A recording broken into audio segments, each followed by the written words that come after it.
అమరావతి రాజధానిలో gravity canal works 300 యంత్రాలతో చురుగ్గా సాగుతా ఉన్నాయి.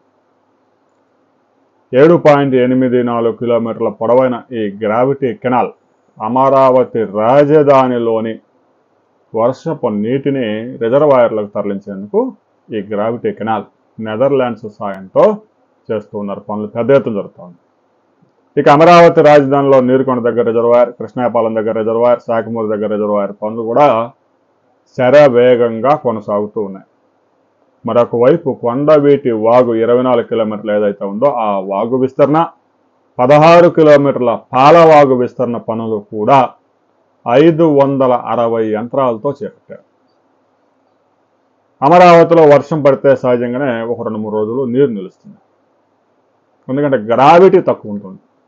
హైదరాబాద్ మాదిరి కొండలు గుట్టలు కాదు కాబట్టి, ఇది మైదాన ప్రాంతం కాబట్టి నీరు ఎక్కడిదక్కడే నిలిచిపోతూ ఉంటుంది. ప్రవాహం పెద్దగా ఉండదు.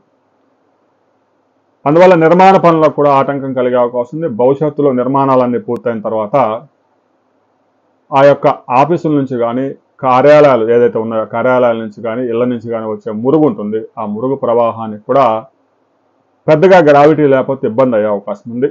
ప్రపంచంలోనే పేరున్న ఇంజనీర్లతో నడిపే ఒక సంస్థ సహకారంతో అమరావతి రాజధానిలో ముందుగా గ్రావిటీ కెనాల్ పనులు పూర్తి చేయబోతా ఉన్నారు.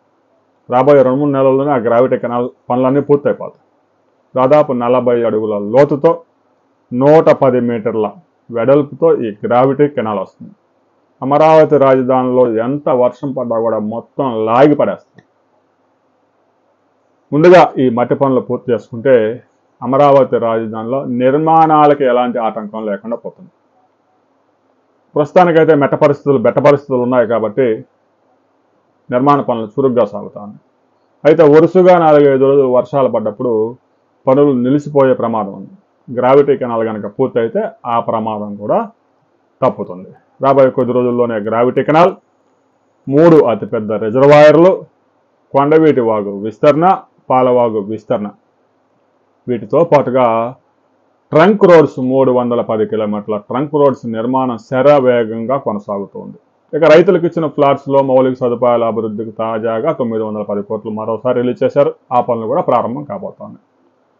అమరావతి రాజధానిలో మీ గ్రామ పరిధిలో ఎలాంటి పనులు జరుగుతూ ఉన్నాయి అనే వివరాలు కామెంట్ చేయండి.